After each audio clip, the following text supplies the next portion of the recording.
భారత క్రికెట్ చరిత్రలో సరికొత్త రికార్డు నమోదైంది.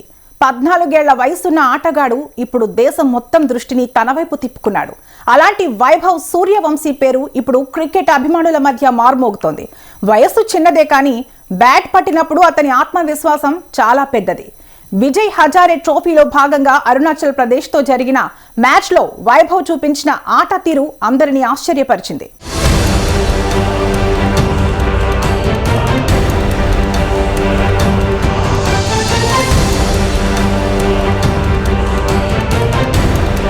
బీహార్ జట్టుకు ప్రాతినిధ్యం వహిస్తున్న ఈ యువ సంచలనం రాంచీ వేదికగా జరుగుతున్న మ్యాచ్లో ప్రత్యర్థి బౌలర్లపై విరుచుకుపడ్డాడు. షాట్లకు షాట్లు, పరుగులకు పరుగులు చేయగా మైదానమంతా చప్పట్లతో మారుమోగింది. 190 పరుగుల అద్భుత ఇన్నింగ్స్తో వైభవ్ తన ప్రతిభతో చాటి చెప్పాడు. ఈ ఒక్క ఇన్నింగ్స్తోనే అతడు ఎన్నో రికార్డులను తన పేరున రాసుకున్నాడు. వయస్సుతో సంబంధం లేదు, ప్రతిభ ఉంటే చాలు అనే మాటకు వైభవ్ సూర్యవంశీ నిదర్శనంగా మారాడు.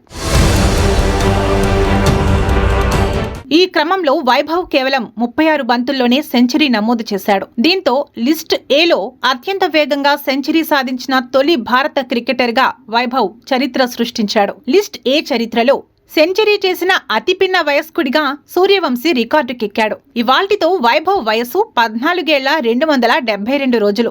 ఈ రికార్డ్ ఈ మ్యాచ్ కు ముందు జహూర్ ఇలాహీ పేరిట ఉండేది. అతడు 15 ఏళ్ల 209 రోజుల వయసులో రైల్వేస్ జట్టుపై 1986లో ఈ ఘనతను సాధించాడు. గత 39 ఏళ్లుగా అతడి పేరిట ఉన్న ఈ రికార్డును సూర్యవంశీ తన తుఫాన్ ఇన్నింగ్స్ తో బ్రేక్ చేశాడు. అదే సమయంలో ఏబీ డెవిలియర్స్ రికార్డును బద్దలు కొట్టి 59 బంతుల్లో 150 పరుగులు చేసి ఫాస్టెస్ట్ 150 చేశాడు.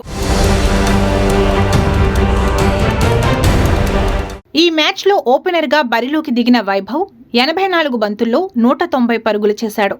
ఇందులో 14 ఫోర్లతో పాటు ఏకంగా 15 సిక్స్లు బాదడం విశేషం. ప్రత్యర్థి బౌలర్లపై విరుచుకుపడి విధ్వంసం సృష్టించాడు. అయితే డబుల్ సెంచరీ చేస్తాడని అనుకునేలోపే 190 వ్యక్తిగత స్కోర్ వద్ద నెరీ బౌలింగ్లో పెవిలియన్ కు చేరుకున్నాడు. దీంతో 10 పరుగుల స్వల్ప తేడాతో కెరీర్లో తొలి డబుల్ సెంచరీ మిస్ అయ్యాడు. మరో ఓపెనర్ మంగల్ మహ్రూర్ 33 పరుగులు చేశాడు.